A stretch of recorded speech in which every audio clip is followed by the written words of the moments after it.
In the summer of 2016, Michael's Craft Stores released a circular knitting machine called the Knit-Quick. I ran out and bought it, quickly recorded an unboxing, first impression video.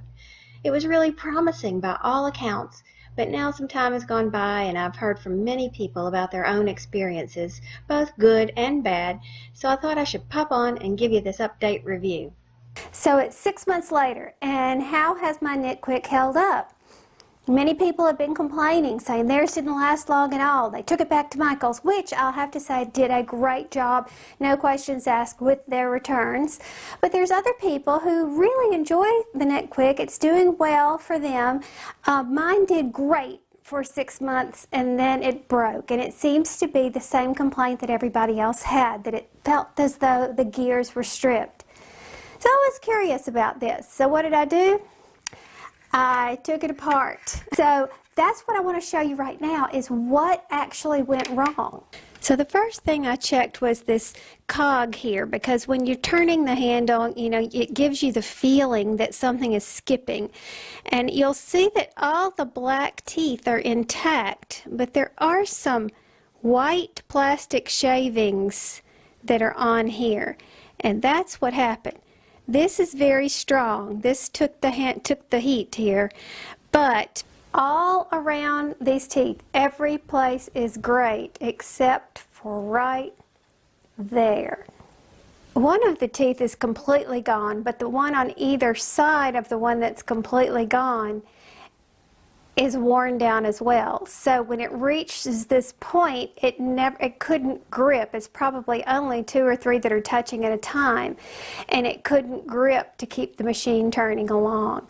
So even though all the rest of the teeth are great, this is the only place where it broke down. So maybe the plastic is inferior. I don't know, but regardless, that's where the breakdown occurred in my machine.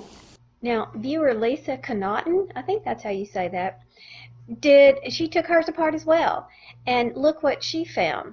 She said, I did take it apart and found the issue. The gear on the main circle that the handle fits into, 2 pieces broke. There's no way to fix it.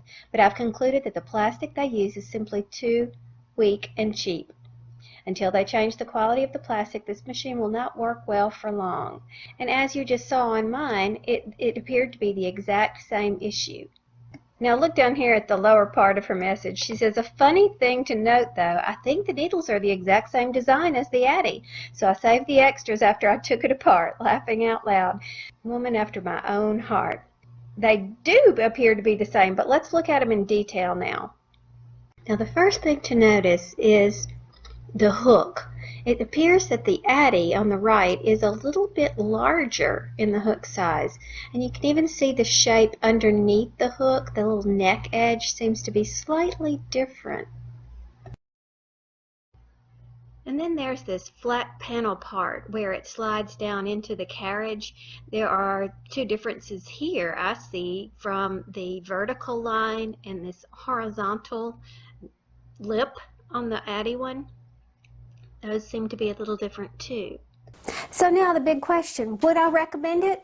Well, it depends upon what your purpose is for this machine. If you think it's going to be a replacement for the Addy, for, you know, I want a circular knitting machine, but I don't want to pay $200 and something for it, no, that's not going to be the case, because it's not going to last long term.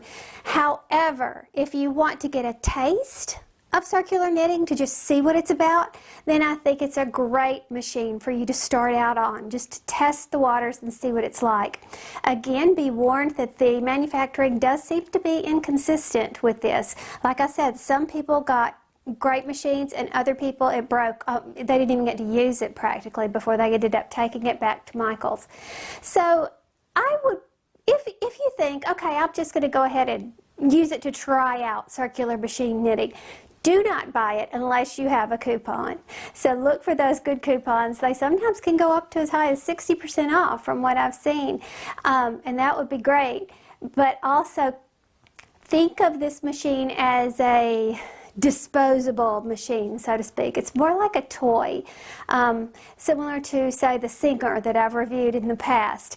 It's not a long-term machine that you're going to keep forever. But as long as you have the right attitude about it, it did do some great hats for me for about 6 months. So I hope that helps in making your decisions. Bye.